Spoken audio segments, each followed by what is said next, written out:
시간이 되었으므로 다 같이 일어서 찬송하며 주일 예배를 하나님께 드리겠습니다.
감사합니다.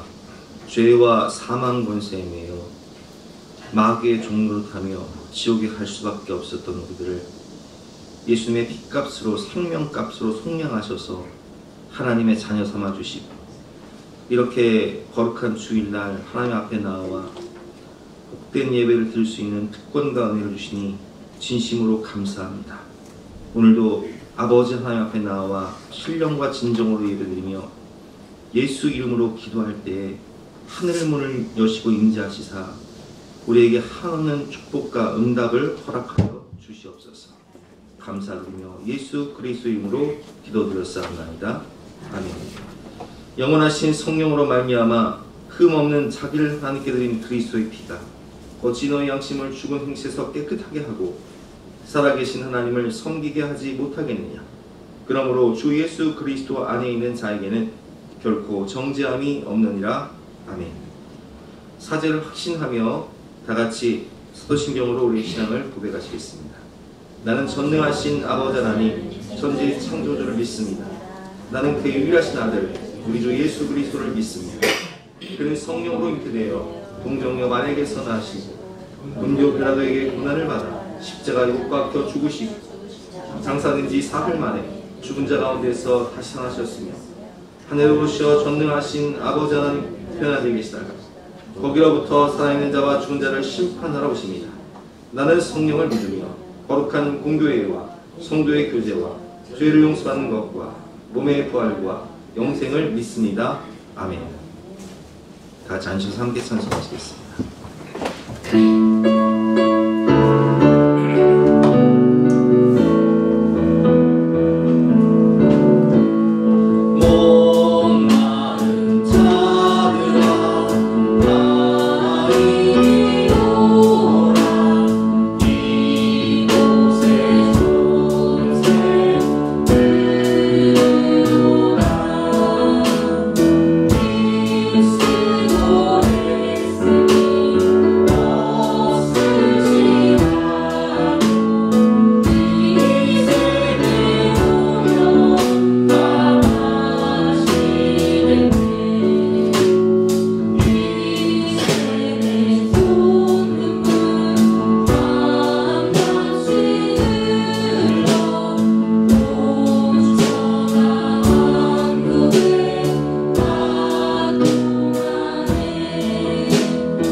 하나님, 오늘도 우리에게 새날을 허락하여 주시고 예배의 자리로 불러주심에 감사합니다. 우리의 힘으로는 주 앞에 설 수 없는 죄인이오나 그리스도의 보혈을 힘입고 나왔사오니 이 시간 하나님과 신령한 교제를 갖게 하시고 마음과 정성을 다하여 생명의 말씀 듣는 복된 시간이 되게 하여 주세요. 하나님, 이번 여름은 유난히 긴 무더위로 인해 심신이 지치고 잠 못 이루는 날들이 많아 어려움이 많았습니다. 타는 듯한 폭염이 야속하기도 하였지만 논과 밭의 곡식들이 풍성한 수확을 위해서는 뜨거운 태양이 필요하듯이 우리 인생에 폭염과 같은 고난이 찾아온다 할지라도 감사할 것은 이 시간을 통해 우리의 신앙이 연단되어지고 성장하는 복된 시간임을 기억하게 하여 주세요. 전능하신 하나님, 이 나라와 민족을 불쌍히 여기사 축복해 주시고 지켜주시길 원합니다. 나라와 백성이 하나님을 경외하며 의지하고 순종하며 살게 하여 주세요. 나라의 위정자들이 서로 협력하며 질서 있게 정치를 이끌 수 있도록 슬기를 주시고 시기와 분냄과 질투가 아닌 주님의 사랑이 넘치는 나라 될 수 있도록 하나님 도와주세요. 하루속히 남북이 통일되게 하시고 북한 땅에 무너진 성전도 건축할 수 있도록 역사하여 주세요. 저희에게 하나님의 기업인 자녀들을 맡겨주시니 감사합니다. 아동부에서 청년부에 이르는 우리의 자녀들이 하나님의 귀한 자녀라는 것을 깨닫게 하시고 하나님과 예수님만이 인생에서 최고인 것을 깨닫게 하여 주세요. 자녀는 부모의 등을 보고 배운다라고 하였는데 교회의 어른들과 부모된 저희들이 먼저 믿음으로 살아가며 세상 정욕에 눈이 돌아가지 않게 하시고 기도와 말씀을 통한 경건 생활을 몸소 실천함으로 자녀들에게 믿음의 유산을 잘 물려줄 수 있도록 인도하여 주세요. 우리의 기도에 응답하여 주신 하나님, 우리에게 기도의 영을 내려주시길 원합니다. 모든 성도들이 영적 잠에서 깨어나 기도함으로 하나님과의 관계를 바로 세워주시고 하나님의 크신 역사를 이루게 하여 주세요. 지금의 세상은 어지럽고 혼란하여 성도들이 세상에서 살아가기 힘든 시대입니다. 경제적 위기에 몰린 성도들을 기억하시고 그들에게 물질의 복을 주셔서 경제적 위기를 벗어날 수 있게 하여 주세요. 질병으로 고통당하는 성도들을 도와주셔서 치료의 기적을 받게 하여 주시고 사탄과 마귀의 유혹을 당한 자들에게 새 힘과 용기를 주세요. 이 시간 하나님의 귀한 말씀을 증거하신 목사님에게 신령한 능력과 성령으로 충만케 하여 주시며 말씀을 통하여 주의 영광이 드러나게 하시고 주님께서 귀하게 쓰시는 종으로 삼아주세요. 사랑하는 주님께서 우리에게 말씀을 통해 하나님이 하신 놀라운 일들을 기억하게 하시니 감사합니다. 언제나 우리를 돌보신다는 것을 기억하며 오늘 말씀을 통해 하나님을 더욱 신뢰하며 나아갈 수 있도록 도와주세요. 감사드리며 거룩하신 예수님의 이름으로 기도드렸습니다. 아멘.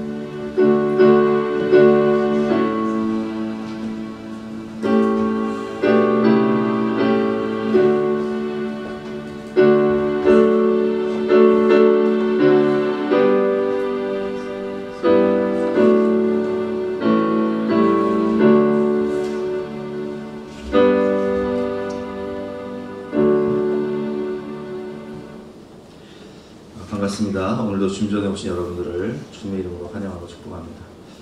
지난 주간 중고등부 수련회 끝으로 모든 여름 행사가 하나님의 은혜 가운데 무사히 잘 끝났습니다. 기도해 주시고 협력해 주셔서 진심으로 감사드립니다. 인도에서 선교 편지가 왔습니다. 읽고 기도해 주시기 바라고요. 저는 이번 주간 월요일부터 수요일까지 휴가를 갑니다. 그래서 수요예배는 우리 조선현 장모님이 인도하시니까 많이 오셔서 은혜 받으시고 새벽 예배도 정상적으로 진행되니까 기도하러 오시는 분들은 새벽에 계속 오시면 되겠습니다. 제자훈련 오늘과 다음 주까지 쉬도록 하겠습니다. 제자훈련 2권 참여를 원하시는 분은 다음 주까지 신청을 하시면 교제를 나눠드리도록 하겠습니다. 2부 예배 후에 간편식을 나눠드리도록 하겠습니다. 오늘 우리에게 주신 하나님 말씀 마가복음 5장 1절부터 43절까지 말씀인데요. 신약성경 59면입니다. 우리 하나님 말씀을 영상을 통해서 함께 듣도록 하겠습니다. 제5장 예수께서 바다 건너편 거라사인의 지방에 이르러 배에서 나오심에 곧 더러운 귀신 들린 사람이 무덤 사이에서 나와 예수를 만나니라. 그 사람은 무덤 사이에 거처하는데 이제는 아무도 그를 쇠사슬로도 맬 수 없게 되었으니 이는 여러 번 고랑과 쇠사슬에 매였어도 쇠사슬을 끊고 고랑을 깨뜨렸음이로라. 그리하여 아무도 그를 제어할 힘이 없는지라 밤낮 무덤 사이에서나 산에서나 늘 소리 지르며 돌로 자기의 몸을 해치고 있었더라. 그가 멀리서 예수를 보고 달려와 절하며 큰 소리로 부르짖어 지극히 높으신 하나님의 아들 예수여, 당신이 무슨 상관이 있나이까? 원하는데 하나님 앞에 맹세하고 나를 괴롭히지 마옵소서. 더러운 귀신아, 그 사람에게서 나오라. 내 이름이 무엇이냐? 내 이름은 군대니 우리가 많음이니이다 하고 자기를 그 지방에서 내보내지 마시기를 간구하더니 마침 거기 돼지의 큰 떼가 산 곁에서 먹고 있는지라. 이에 간구하여 우리를 돼지에게로 보내어 들어가게 하소서. 허락하신대 더러운 귀신들이 나와서 돼지에게로 들어가매 거의 2,000마리 되는 떼가 바다를 향하여 비탈로 내리다라 바다에서 몰사하거늘.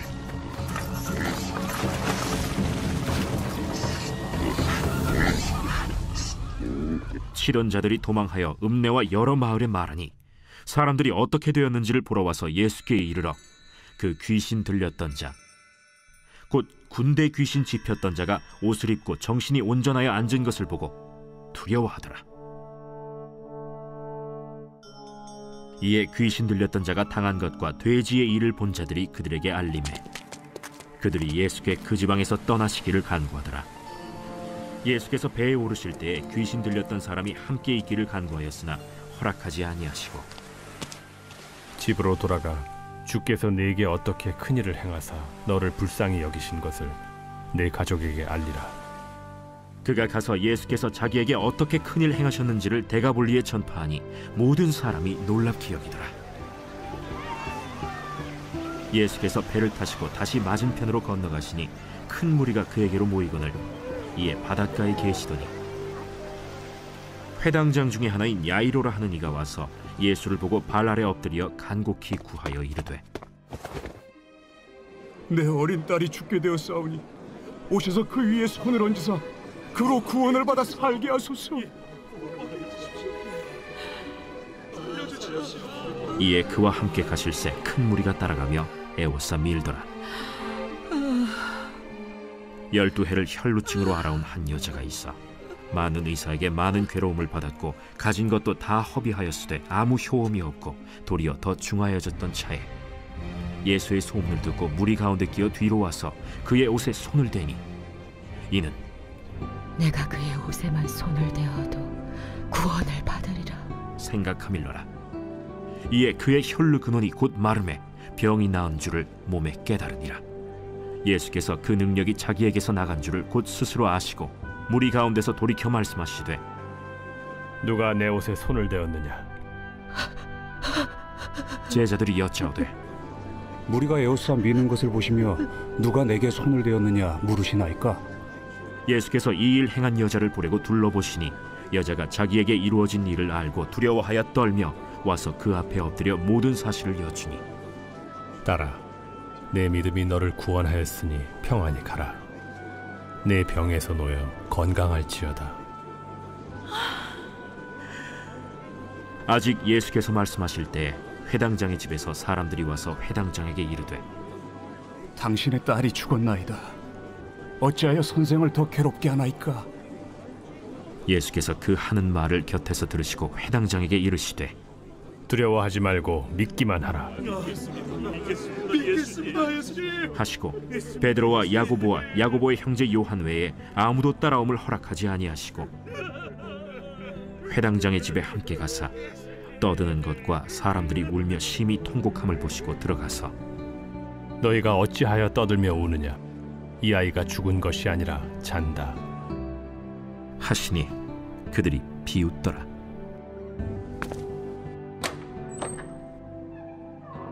예수께서 그들을 다 내보내신 후에 아이의 부모와 또 자기와 함께한 자들을 데리시고 아이 있는 곳에 들어가사 그 아이의 손을 잡고 달리다고. 번역하면 곧 내가 네게 말하노니 소녀야 일어나라. 소녀가 곧 일어나서 걸으니 나이가 12살이라.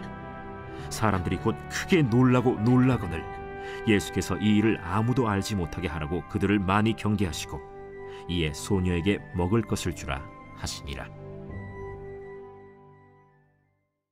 예수님을 바라보며 자유합시다 라는 제목으로 본 말씀을 지어서 함께 은혜를 나누겠습니다.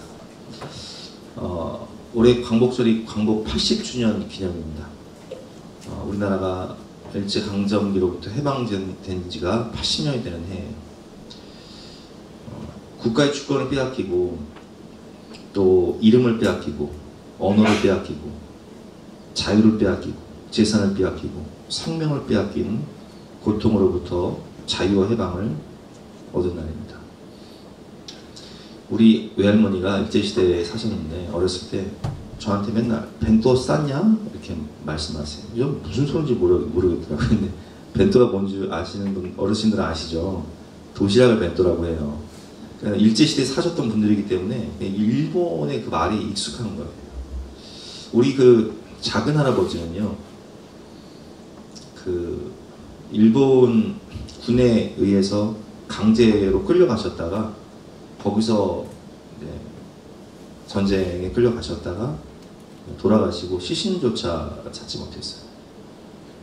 자유를 빼앗긴다는 거, 나라를 빼앗긴다는 거, 주권을 빼앗긴다는 거, 언어를 빼앗기고 이름을 빼앗기고 심지어 생명을 빼앗기고 인생이 통째로, 생명이 통째로 날아가는 그런 고통이죠. 그런데 하나님의 은혜로 우리나라가 이렇게 해방되어서 우리는 이렇게 자유를 누리고 자유민주주의 국가에서 살아가고 있습니다. 자유가 없는 삶의 고통과 비참함은 어떻습니까? 우리는 자유가 없는 삶을 다 경험한 사람들이에요. 어렸을 때 학교 다니는 건 고통스럽죠. 저는 고등학교 때 아침에 8시까지 학교를 가면 10시까지 자율학습을 해야 돼요. 근데 공부를 열심히 하는 애들은 공부를 하니까 상관없고, 우리 최입사님처럼 공부를 잘하는 학생들은 그 시간에 공부하면 되니까 상관이 없는데, 저는 공부에 대해서는 완전히 손을 놓고 포기한 사람인데 10시까지 잡아놓으니까 너무 고통스럽더라고요. 그래서 뭐 어떤 아이들은 잔머리를 써가지고 이 선생님 저는 뭐 지게차 학원 다니겠습니다, 뭐 어디 학원 다니겠습니다 해가지고 학원 등록해서 일찍 가는데, 저는 돈도 없어가지고 학원도 등록 못하고 10시까지 갇혀있는 거예요. 그러다가 학교 졸업하니까 너무 기쁘더라고요. 군대 가신 분들은 논산훈련소 입소하신 분들은 아실 거예요. 논산훈련소 그 숙소에서 훈련장을 가려면은 그 고속도 위로 다니는 다리가 있어요. 그러면 그 다리를 지날 때마다 훈련소에서 훈련장으로 가는 그 다리를 지날 때마다 그 고속도로 위를 달리는 고속버스를 보면서 나 저 버스 타면 집에 가면 돼. 항상 그 생각을 하는 거예요. 자대 배치를 받고 우리 아버지가 첫 면회를 오셨어요. 이 면회를 오면 외박을 보내주거든요. 저는 삼척에서 근무를 했는데 삼척 시내 가서 부모님과 하루를 지내면서 맛있는 것도 먹고 또 여관을 잡아서 함께 대화도 하고 잠을 잔 다음에 일요일날 다시 이제 자대로 들어가야 되는데 이게 정말 지옥에 들어가는 마음. 아마 남성분들 아실 거예요. 처음에 군대 갈 때 모르고 들어갔지만 이제 외박 끝나고 들어갈 때는 알고 들어가잖아요. 그러다가 전역을 할 때 얼마나 기쁩니까? 저는 지금도 그 날을 잊지 못해요. 그날의 자유의 기쁨을. 그렇습니다, 여러분. 인간은 자유를 갈망하죠. 그런데 우리는 죄와 사망 권세에 매여 마귀의 종로 타던 비참한 삶을 살았습니다. 그런 우리에게 하나님은 예수님의 피값을 통해서, 생명값을 통해서, 예수 그리스도의 십자가의 죽음과 부활을 통하여서 참 자유를 주셨어요. 본문의 내용은 3가지 자유를 얻은 사람들에 대한 내용입니다. 그래서 오늘 말씀을 통해서 우리가 하나님께서 우리가 허락한 자유가 무엇인지 이 3가지 자유에 대해서 함께 배워보도록 하겠습니다. 첫 번째, 악한 영으로부터 자유를 주셨죠. 오늘 본문에 나오는 이 거라사 지방에 살고 있었던 귀신 들린 사람이 있습니다. 이 사람은 더러운 귀신, 군대 귀신이 들렸는데 3절 말씀을 보면 그 사람은 무덤 사이에 거처하는데 어디 산다고요? 무덤 사이가 자기 집이에요. 이제는 아무도 그를 쇠사슬로도 맬 수 없게 되었으니 이는 여러 번 고랑과 쇠사슬에 매었어도 쇠사슬을 끊고 고랑을 깨뜨렸습니다. 그리하여 아무도 그를 제어할 힘이 없는지라. 5절 말씀 여러 번 읽어보겠습니다. 시작.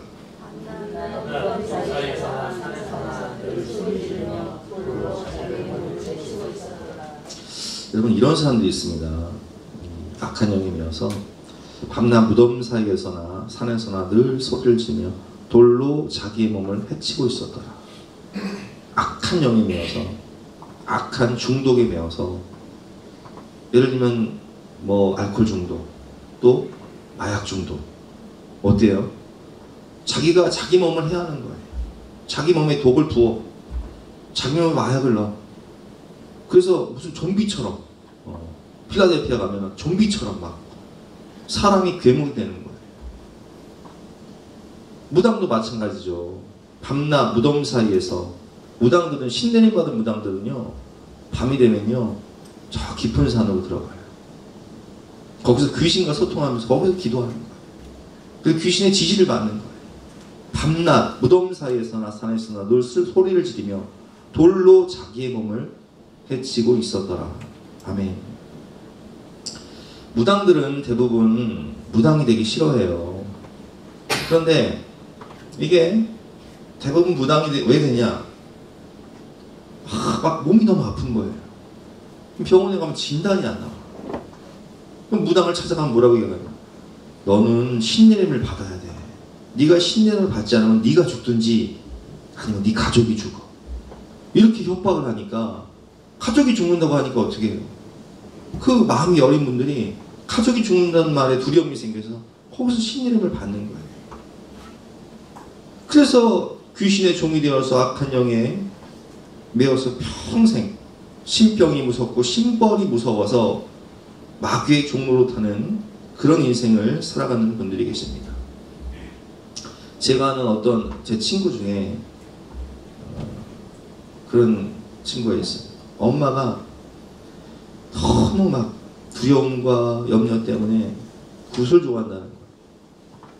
그래서 자식들한테 나 이번에 굿해야 되니까 500만 원 줘, 300만 원 줘. 어떤 경우는 막 1000만 원을 달라고 하는 거예요. 그 막 엄마가 막 사정을 하니까 두려워서 막 벌벌벌 떠니까 자식들이 그냥 어쩔 수 없이 막 울며 겨자 먹기로 500만 원 주고 1000만 원 주면 그 돈 가지고 가서 막 굿을 하는 그런 분이 계시다는 이야기를 들었습니다. 여러분, 그렇습니다. 우리는 예수 믿기 이전에 이렇게 마귀가 무서워서, 악한 영이 무서워서 종노릇하는 삶을 살았던 사람들이에요. 예를 들어 볼까요? 한번 생각해 보세요. 달력을 보면 손 없는 날이라고 있습니다. 이게 뭐예요? 손 없는 날에 이사해야 귀신이 확고질 안 한다는 거예요. 그래서 손 없는 날 이사하잖아요? 그럼 이사 비용이 훨씬 비싸요. 그래서 우리 예수 믿는 사람들은 어떤 날 이사해요? 그런 날 피해서 이사해요. 더 싼 날. 그리고요, 우리는요, 저희 집안도 마찬가지인데 산신을 섬기던 집안이었단 말이에요. 제사를 드리던 집안이었단 말이에요. 그게 어디에 매여요? 제사에 매이는 거예요. 없는 형편에 1년에 몇 번씩 제사를 드리려고 하면 그렇게 부모님이 싸우시더라고요. 왜? 안성에 가서 제사상을 차리기 위해서 많은 돈이 들어가요. 없는 형편에 1년에 몇 번씩 이렇게 우상숭배와 제사에 매이고 선원날에 매이고 또 묘자를 쓸 때는 풍수지리에 매이고 신년이 되면 토정비견, 그래서 운세가 안 나오고 삼재 따지면서 부적을 사고 구슬하고 이렇게 악한 영에 매이던, 악한 영이 주는 두려움과 공포에 매이던 삶을 살았던 우리였어요. 그런데 오늘 본문에 예수님께서는 이런 악한 영에 매이던 귀신 사단에게 종로로 타던 사람을 자유와 해방을 주십니다. 오늘 본문이죠. 8절 말씀. 이는 예수께서 이미 그에게 이르시기를 더러운 귀신아 그 사람에게서 나오라 하셨습니다. 13절 말씀 허락하신데 더러운 귀신이 나와서, 이제 군대 귀신이었죠. 수천 마리 군대 귀신이 나와서 돼지에게로 들어가매 거의 2,000마리 되는 떼가 바다를 향하여 비탈로 내리다라 바다에서 몰사하거늘 치던 자들이 도망하여 읍내와 여러 마을에 말하니 사람들이 어떻게 되었는지를 보러 옵니다. 자, 이 사람이 어떻게 되었을까요? 15절 말씀 한번 읽어보겠습니다. 시작. 예수께 이르러 그 귀신 들렸던 자, 곧 군대 귀신이 집혔던 자가 옷을 입고 정신이 온전하여 앉은 것을 보고 두려워하더라. 자, 이 미친 사람이, 이 귀신 들린 사람이, 짐승처럼 살던 사람이 이제 예수 이름으로 그 악한 영이 떠나가니까 옷을 입고 정신이 온전하여 사람답게 살아가는 거예요. 여러 가지 알코올 중독, 마약 중독, 도박 중독, 또 악한 영에 매여서 두려움과 염려에 매여서 짐승처럼 살던 사람이 이제는 예수 이름으로 고침받고 자유와 해방을 얻고 옷을 입고 정신이 온전하여 이제는 사람답게 살아가는 모습을 볼 수 있습니다. 이 사람이 고침받고 예수님께 말을 하죠. 예수께서 배에 오르실 때 귀신 들렸던 사람이 함께 있기를 간구하였으나 저도 예수님처럼 예수님 제자가 되어서 복음을 위해 살겠습니다. 주님을 따라가고 싶습니다. 이렇게 요구했으나 19절 말씀에 허락하지 아니하시고 그에게 이르시되 집으로 돌아가 주께서 내게 어떻게 큰 일을 행하사 너를 불쌍히 여기신 것을 내 가족에게 알리려 하시니 그가 가서 예수께서 자기에게 어떻게 큰 일을 행하셨는지를 대가벌리에 전파하니 모든 사람이 놀랍게 여기더라 하네. 언젠가 성지가 좋다에 이 고라사 지방이 나온 적이 있어요. 근데 이 고라사 지방을 가보니까 이 돼지떼가 몰사하는 그 언덕 아래에 비잔틴 시대에 엄청나게 큰 교회가 지어져 있다. 지금은 이제 그 교회가 없어졌죠. 천수백 년이 지났으니까. 근데 그 큰 교회터를 보면서 얼마나 많은 성도들이 그 교회에서 예배를 드렸는가를 짐작할 수 있는 그런 누적을 제가 본 적이 있습니다. 여러분, 그렇습니다. 예수님께서 이 사람에게 말씀하시죠. 너는 집으로 돌아가라. 동네 마을로 들어가서 너희 가족들과 친척들과 동네 사람들을 전도해서 그 사람들이 구원받도록 해라. 20절 말씀 여러분 읽어보겠습니다. 시작.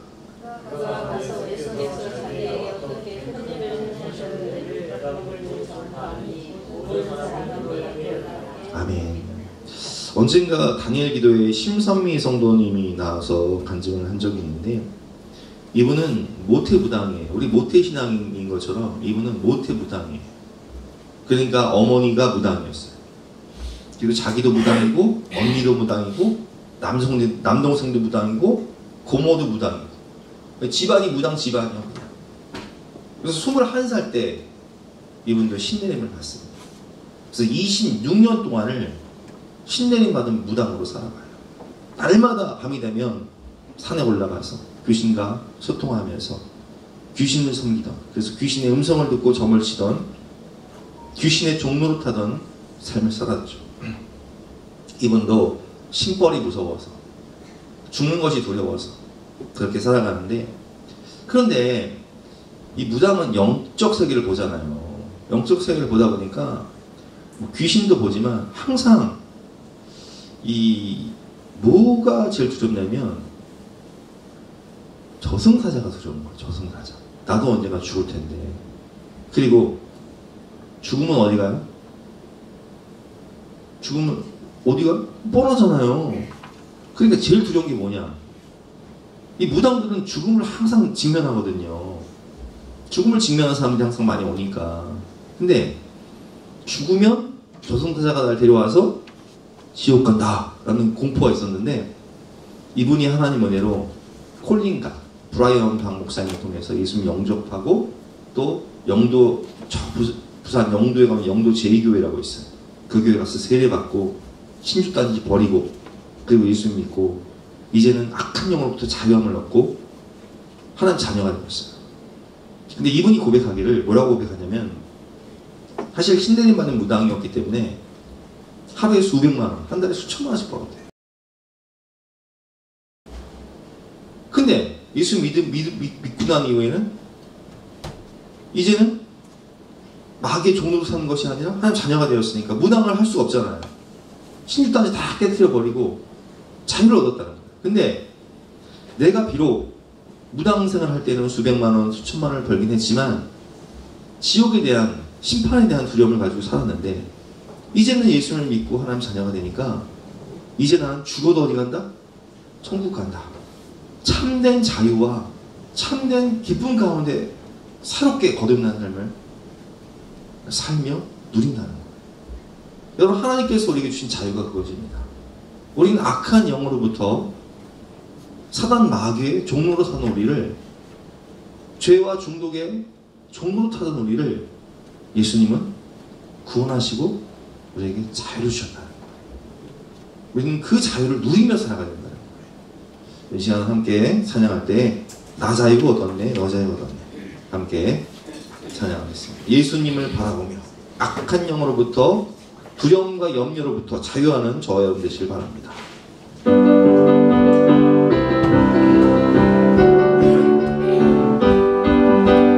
나 자유 얻었네, 너 자유 얻었네, 우리 자유 얻었네. 나 자유 얻었네, 너 자유 얻었네, 우리 자유 얻었네. 주 말씀하시니 죄 사슬 끊겼네, 우리 자유 얻었네. 나 자유 얻었네, 너 자유 얻었네, 우리 자유 얻었네. 나 구원받았네, 너 구원받았네, 우리 구원받았네. 나 구원받았네, 너 구원받았네, 우리 구원받았네. 주 말씀하시기를 죄 사슬 끊겼네, 우리 구원받았네. 나 구원받았네, 너 구원받았네, 우리 구원받았네. 나 자유 얻었네, 너 자유 얻었네, 우리 자유 얻었네. 나 자유 얻었네, 너 자유 얻었네, 우리 자유 얻었네. 주 말씀하시기를 죄 사슬 끊겼네, 우리 자유 얻었네. 나 자유 얻었네, 너 자유 얻었네, 우리 자유 얻었네. 나 기뻐하겠네, 너 기뻐하겠네, 우리 기뻐하겠네. 나 기뻐하겠네, 너 기뻐하겠네, 우리 기뻐하겠네.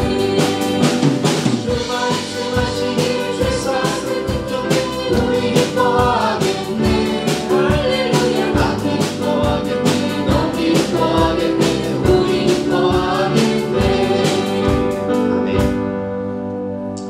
두 번째는 육신의 질병과 마음의 쓴뿌리로부터 자유함을 주셨다는 거예요. 몸이 아프다는 것은요, 얼마나 고통스럽죠. 우리가 가끔씩 몸이 아플 때가 있어요. 너무 아파서 밤에 잠을 못 자고 시험시험 앓을 때가 있죠. 특별히 나이가 드신 분들은 더 할 거예요. 인간은 늙는 것을 막을 수 없고, 자동차도요, 한 15년 이상 되면 아니 뭐 그냥 왜 이렇게 잘 고장나? 카센터 가면 그냥 돈덩어리요. 근데 여러분, 인간의 몸도 마찬가지예요. 80년, 90년 쓰면 관절이고 어디고 안 아픈 데가 없죠. 그래서 인간은 늙는 것을 막을 수 없고, 아픈 것을 막을 수 없고, 또 죽는 것을 막을 수가 없는 거예요. 그러다 보니까 우리는 죽는 것이 무서워서 이제는 병원에 매이고 또 약에 매이고 그렇게 산단 말이에요. 구해줘 홈즈라는 프로그램을 보면 집을 구할 때 사람들이 이제 핵심 가치가 있어요. 젊은 사람들은 어디를 중심으로 하냐? 직세권, 직장 가까운 곳, 학교 가까운 곳, 마트 가까운 곳, 공원 가까운 곳, 지하철역 가까운 곳. 근데 나이 드신 분들은 제일 중요한 게 어딘지 아세요? 병세권이에요. 병세권. 병원 가까운 곳. 병원을 수시로 가야 되는데 병원 가까운 곳에 사셔야 되는데 전원생활 하시는 분들은 아무리 집이 좋으면 뭐예요. 병원 한번 가려면 하루 종일 걸리는데. 그래서 나이가 들수록 어디가 좋다? 병세권이 좋다. 병원에 매이고 약에 매이고 살아가는. 그러다 보니 약장사들이요. 야, 참 하여튼 그런 것들 이용해서 약장사들이 약을 팔 때 외로운 어르신들 다 불러놓고 선물 주면서 꼬시는 거예요. 어머니 어머니 하면서. 그러니까 있는 돈 없는 돈을 다 갖다 주는 거예요. 제가 아시는 분도요. 우리 사모 집안에 고모님이 계셨는데 그분 외로운 분이셨거든요. 근데 그냥 집에 가보면 선물이 이만큼 쌓여 있어요. 어디서 갖고 오신 거예요? 약장수한테 선물 받아가지고 전 재산을 다 탕진하시기도. 그런 것들을 이용하는 분들이 참 있어요. 인간의 이 육신의 질병과 고통을 이용해서 돈을 더 버시는 분들이죠. 여러분 그렇습니다. 우리는 질병으로 인한 두려움이 있습니다. 아픈 것이 두려워요. 근데 오늘 본문을 보면요. 어떤 사람이 나오니까 12회를 혈루증으로 알아온 한 여자가 있어요. 이 혈루증은요. 유출병이라고 해서 피가 계속 나는 거예요. 몸에서. 그러니까 막 냄새가 나고 이 부정한 병이거든요. 그래서 진 밖에 머물러야 돼요. 그러니까 한마디로 이 나병 환자랑 똑같은 거예요. 그러니까 이 여인은 정상적인 가정생활을 할 수가 없어요. 결혼도 할 수 없어요. 그러니까 이 병을 고치기 위해서 하여튼 있는 돈 없는 돈을 다 병원에 갖다 주고 의사들을 만났지만 탕진하고 아무런 치유를 받지 못해요. 가족들에게도 버림받고 12회를 혈루증으로 알아온 비참한 삶을 살았던 거죠. 26절 말씀 여러분 읽어보겠습니다. 시작.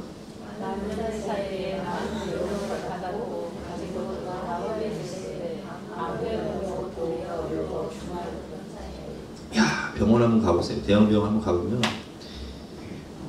진짜 응급실, 여러분 응급실 한번 가보셨어요? 저는 응급실 한번 징계에 어렸을 때 응급실 갔는데 뭔 응급실에 이렇게 사람이 많은지 한 3시간 기다리다가 내가 안 되겠길래 야 징계만 기도하자. 기도하고 그냥 집으로 와버렸어.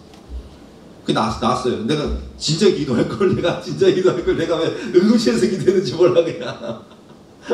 아니 내가 하도 그냥 기다리다가 나 막 집 빠지길래 그냥 기도하고 그냥 와버렸는데 진작에 기도할 걸. 아파 죽는다고 하길래. 대형병원 한번 가보세요. 한번 진료 받으려면 아주 그냥 진료 받기 전부터 기다리다가 진 빠져. 아주 그냥 수개월 걸려. 병원 입원해 보세요. 6인실 같은데 입원해 보시면 없던 병도 생겨야 돼.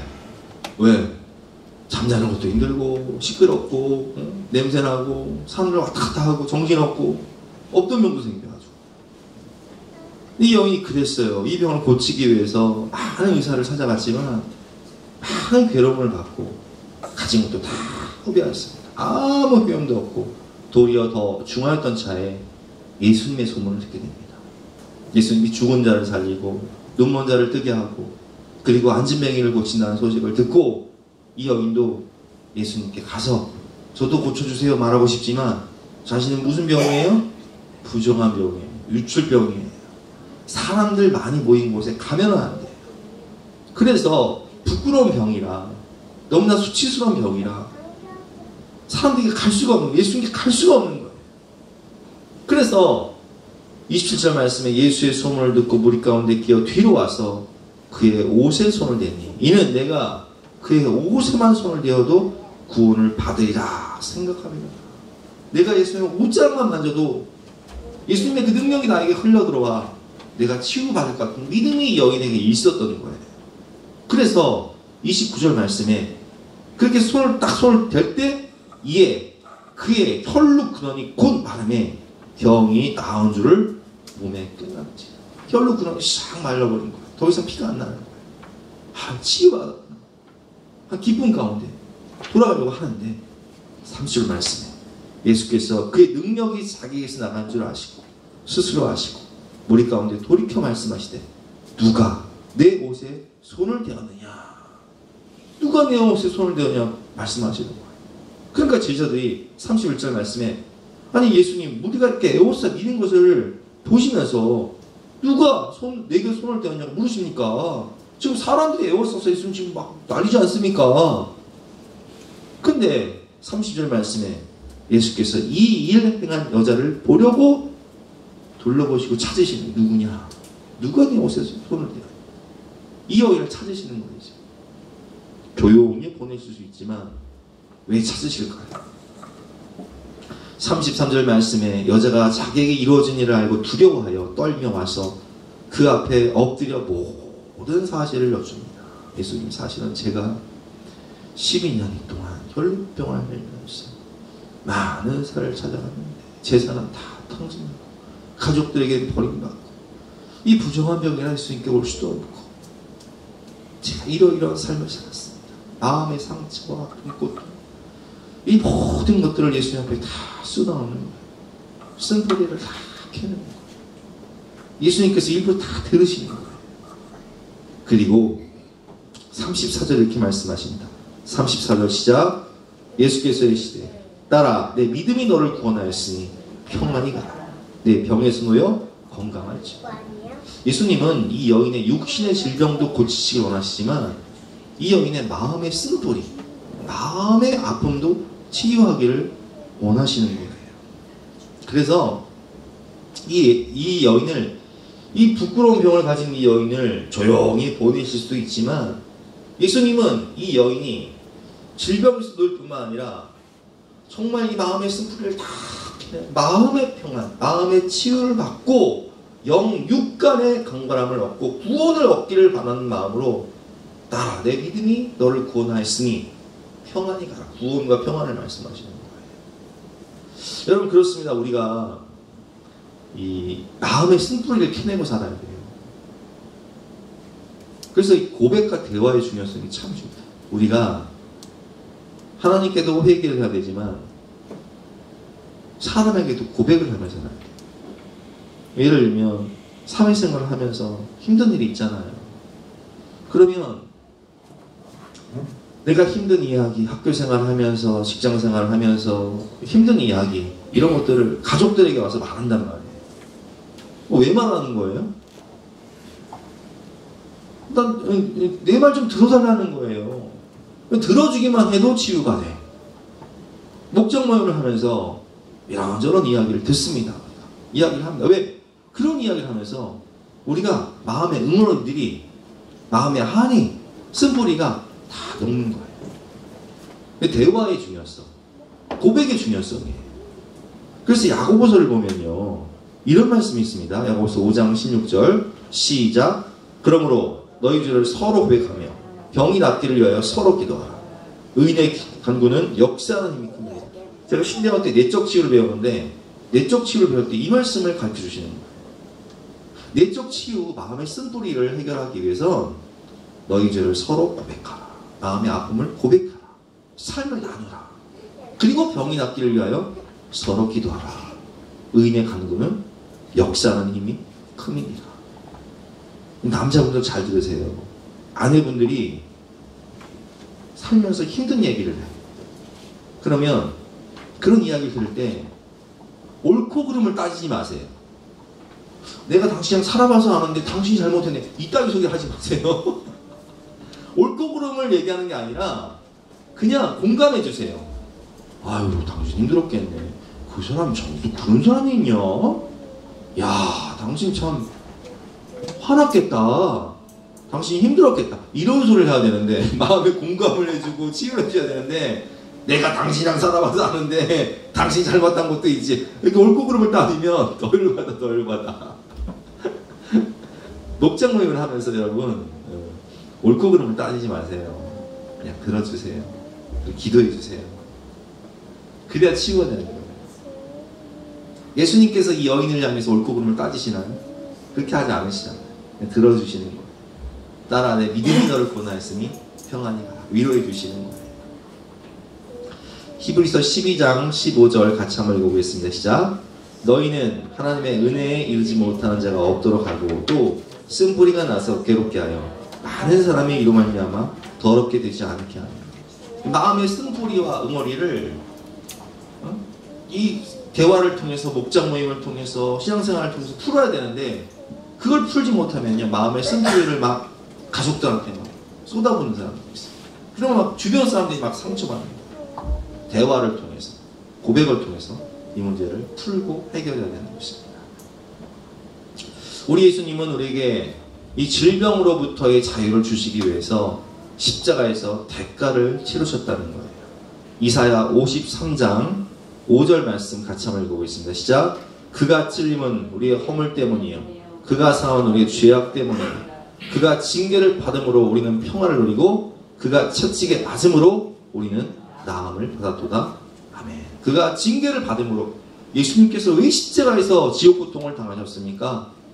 내가 십자가에서 너의 모든 아픔과 수치와 고통과 죽음을 담당할 테니까 내가 징계를 받음으로 너는 천국 평화를 누리고 내가 채찍에 맞음으로 너희에게 나음을 주겠다라고 말씀하시는 거예요.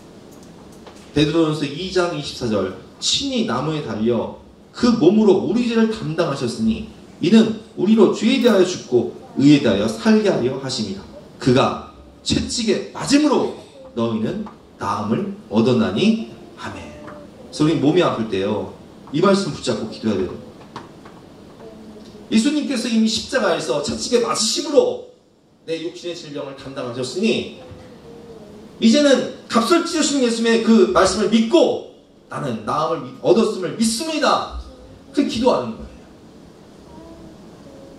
우리를 치유하시고 구원하시기 위해 십자가에서 모든 고통과 아픔을 친히 담당하시고 대가를 치르신 예수님을 바라보면서 우리는 기도해야 하는 것입니다.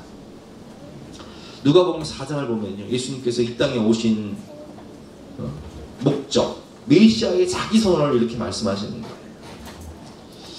4장 16절부터 한번 읽어보겠습니다. 예수께서 그 자라신 곳 나사렛에 이르사 안식일 늘 하시던 대로 회당에 들어가서 성경을 읽으려고 서심해. 17절 시작.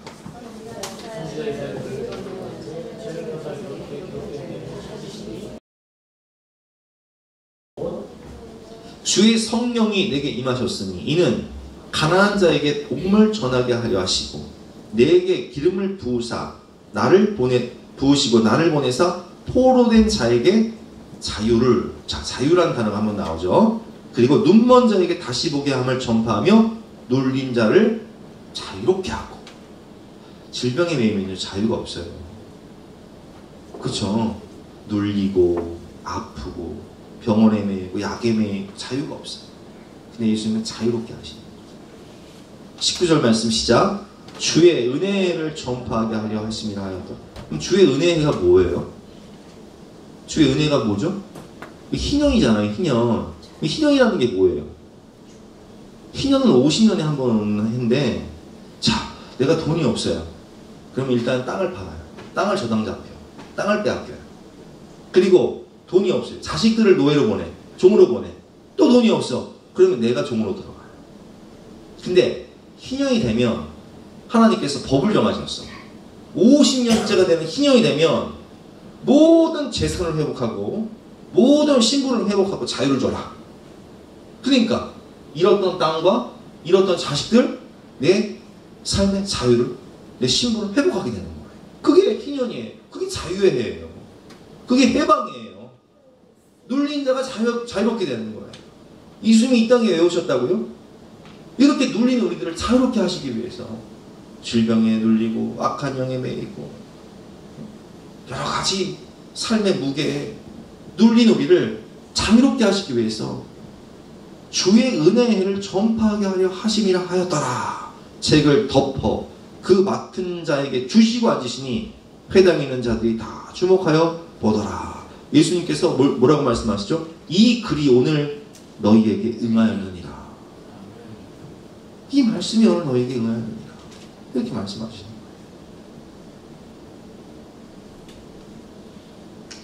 여러분, 예수님을 바라보며 육신의 질병과 마음의 쓴뿌리로부터 자유함을 얻으시기를 주님의 이름으로 축원합니다.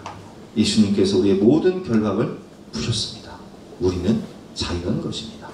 우리 마음을 다해서 함께 고백하는 시간 갖도록 하겠습니다.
신앙생활 한다는 것은 예수님께서 내 안에 오셨다는 것은 내 힘으로 할 수 없는 그것을 예수님께서 하게 하셨다는 거예요. 모든 중독, 염려, 두려움, 질병으로부터 마음의 쓴뿌리로부터 내 힘으로 해결할 수 없는 그것을 예수님 내 안에 오셔서 그 결박을 풀어주시는 거예요. 그게 복음이에요. 굿뉴스.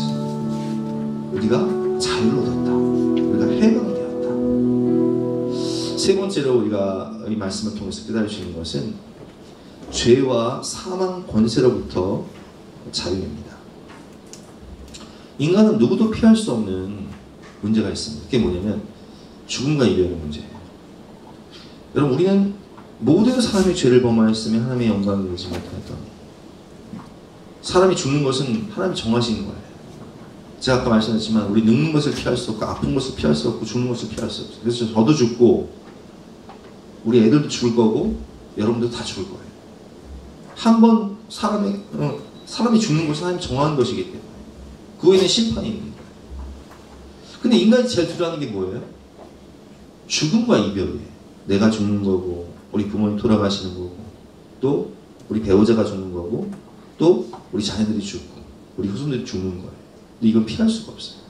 또 헤어져야 돼요. 그러니까 장례식 때 보면 이제 다시 못 본다는 그 아픔 때문에 막 통곡을 하잖아요. 다시 못 보는 거예요. 너무 보고 싶은데 너무 그리운데 막 안아주고 싶고 뽀뽀해주고 싶고 사랑을 고백한다고 말해주고 싶은데 그 존재 자체가 한 줌이 제가 사라져 버려요. 죽음과 이별의 문제. 근데 오늘 본문을 보면 회당장 야요의 어린 딸이 죽게 되었습니다. 나이가 몇 살이에요? 12살이에요. 세상에. 그 어린 딸이 지금 죽게 된 거예요. 부모 마음이 어떻겠습니까? 그래서 이 어린 딸을 어떻게든 살리기 위해서 예수님께 찾아와요. 간곡히 구하려 돼. 내 어린 딸이 죽게 되었사오니 오셔서 그 위에 손을 얹으사 그리고 구원을 받아 살게 하소서 하거늘. 근데 그 딸을 고치러 가는 과정 가운데 이 12년 동안 혈루병으로 고통받던 여인을 치유하는 사건이 일어나는 거예요. 근데 그 사이에 이 아이가 죽어버렸어요. 상황 종료돼 버렸어요. 상황 끝나버렸어요. 35절 말씀에 아직 예수께서 말씀하실 때 회당장의 집에서 사람들이 와서 회당장에게 이르되 당신의 딸이 죽었나이다. 어찌하여 선생을 더 괴롭게 합니까? 예수님, 상황 끝났습니다. 이미 죽어버렸네. 근데 예수님께서 말씀하십니다. 두려워하지 말고 믿기만 하라. 그리고 죽은 것이 아니라 잔다 말씀하시며 이 딸을 고치러 가십니다. 여러분, 이쯤에서 한번 생각해 볼게요. 인간의 가장 근본적인 문제, 우리가 가장 두려워하는 것, 죽는 것, 또 이별하는 것, 헤어지는 것. 다시 못 본다는 것. 이 문제를 어떻게 해결할 수 있습니까? 과학으로 해결할 수 있습니까? 종교로 해결할 수 있습니까? 철학으로 해결할 수 있습니까? 학문으로 해결할 수 있습니까? 돈으로 해결할 수 있어요? 없어요. 근데 이 문제를 해결하시기 위해서, 이 죽음과 이별의 문제를 해결하시기 위해서 예수님이, 하나님이신 그분이 이 땅에 사람으로 오셨어요. 그리고 십자가에서 우리의 모든 죄를 담당하시고 죽으셨고 3일 만에 부활하셔서 우리에게 부활의 산소망을 주신 거예요. 내가 부활한 것처럼 너희도 부활할 것이다. 내가 십자가에서 너희 모든 죄를 담당했으니 너희들은 부활해서 천국에 갈 것이다. 그곳은 눈물도 이별도 슬픔도 없는 곳이다. 이별이 없는 곳이, 죽음이 없는 곳이, 다시 사망이 없고. 이 문제를 해결하시기 위해서 예수님께서 오신 거예요. 그리고 그 예표로 이 어린 딸을 살려주십니다.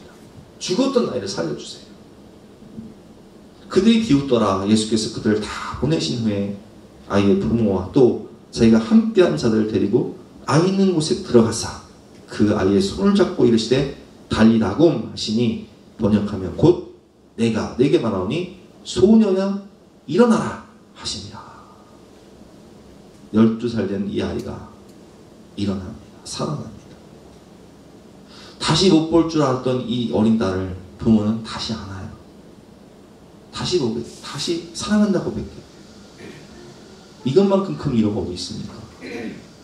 우리 주님은 이 죽음의 문제, 이별의 문제를 해결하시기 위해서 우리에게 오신 거예요.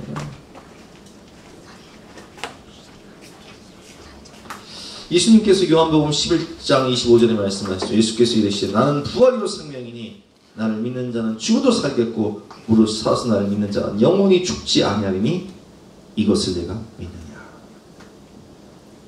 그리고 부활하신 예수님은 죽음과 두려움 가운데 공포에 떨고 있는 지도들에게 말씀하십니다. 부활하셔서 너에게 평강이 있을지어다. 숨을 내쉬며 성령을 받으라. 무슨 말씀이에요? 내가 부활하는 것처럼 너희도 죽음으로부터 부활하여 천국 백성이 될 거니까 두려워하지 마라. 너에게 평강이 있을지어다. 참된 평안을 주십니다. 죽음과 이별의 문제로 두려움에 떨고 있는 우리에게 참된 평안, 두려워하지 마라. 평강이 있을지어다. 이게 예수 믿는 사람들의 평안이에요. 오늘 결론입니다. 우리에게 자유를 주시기 위해서 오신 예수님. 진리를 알지니 진리가 너희를 자유롭게 하리라. 진리가 무엇입니까? 진리가 누구예요?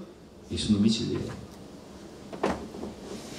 예수께서 이르시되 내가 곧 길이요 진리요 생명이니 나로 말미암지 않고는 아버지께로 올 자가 없느니라.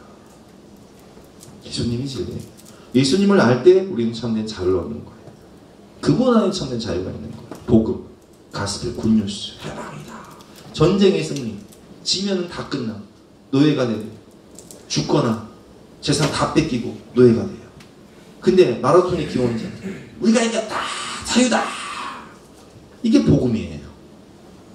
모든 중독과 모든 질병과 마음의 승부, 약한 영으로부터 죄와 심판으로부터 우리는 자유다. 우리가 승리하였다. 예수 이름으로 승리하였다. 이게 복음이라고. 그리스도께서 우리를 자유롭게 하려고 자유를 주셨으니 그러므로 굳건하게 서서 다시는 종의 멍에를 매지 말라. 오늘 결론입니다. 예수님을 바라보며 악한 영이 주는 두려움과 염려로부터 자유합시다.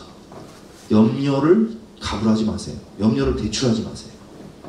하나님 우리 함께 하십니다. 예수님을 바라보며 육신의 질병과 마음의 쓴풀로부터 자유합시다. 마지막으로 예수님을 바라보며 죽음과 이별의 문제로부터 자유하시는 저와 여러분 되시기를 주님의 이름으로 축원합니다. 우리 함께 예수 함께 찬양하며 기도하는 시간 갖도록 하겠습니다.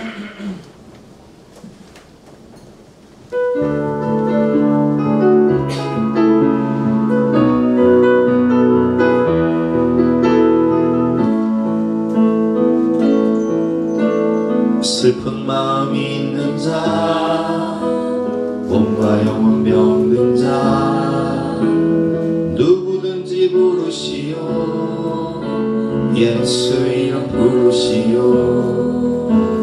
그 이름을 믿는 자, 그 이름을 부르는 자, 그가 어떤 사람이든 그는 구원 얻으니.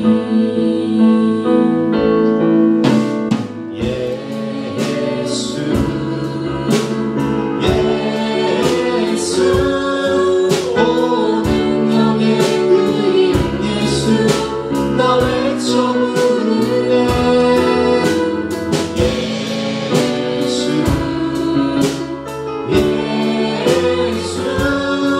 오 구원의 그 이름 예수 나 외쳐 부르네.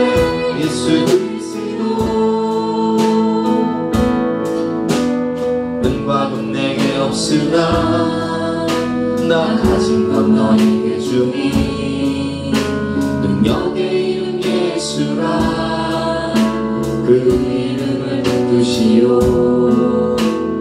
그 이름을 믿는 자, 그 이름을 외치는 자, 그가 어떤 사람이든 그는 주의 영광 보리라.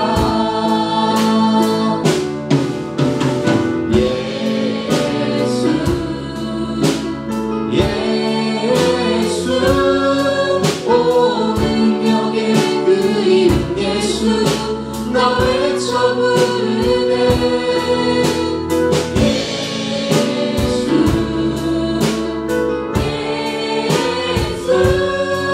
오 구원의 그 이름 예수 나 외쳐 부르네. 예수 그리스도.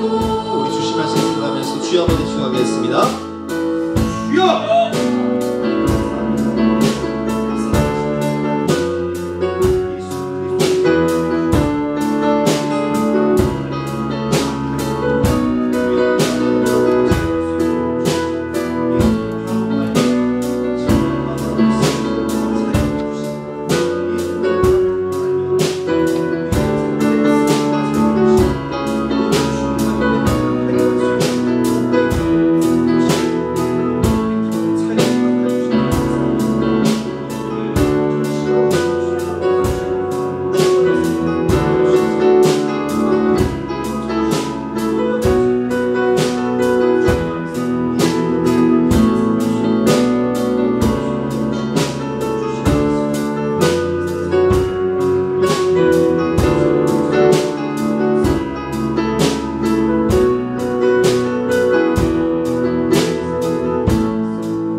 다 같이 하면서 결단 찬송가 268장을 우리 찬송하겠습니다.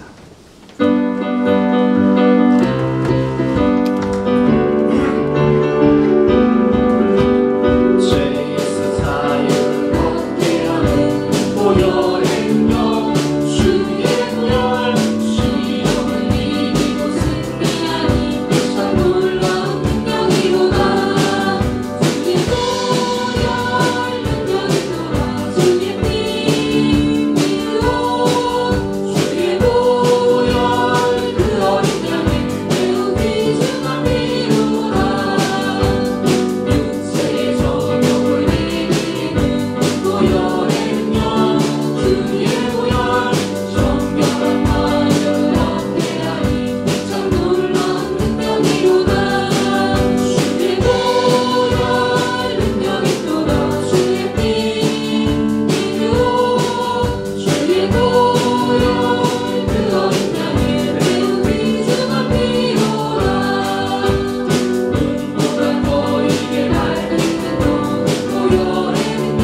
감사합니다. 예수님의 핏값으로, 생명값으로 우리를 하나님의 자녀 삼아주셔서 우리가 예수 이름으로 기도할 때 악한 영이 떠나가고 두려움과 염려가 떠나가고 우리가 예수님을 바라보며 예수 이름으로 기도할 때에 예수님이 차지게 맞으심으로 우리가 나음을 잊고 모든 질병과 마음의 쓴뿌리가 떠나게 할 것을 믿으니 진심으로 감사합니다.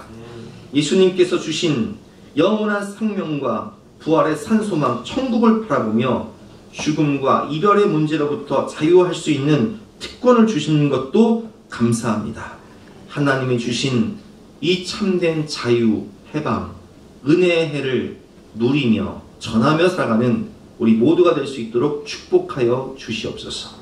우리가 먼저 그의 나라와 그의 의를 구할 때 이 모든 것을 더하시는 축복도 허락하여 주시고 영육 간의 강건함을 허락하여 주시고 마음의 평강도 줄 것을 믿고 감사드리며 거룩하신 예수 그리스도 이름으로 기도드렸사옵나이다.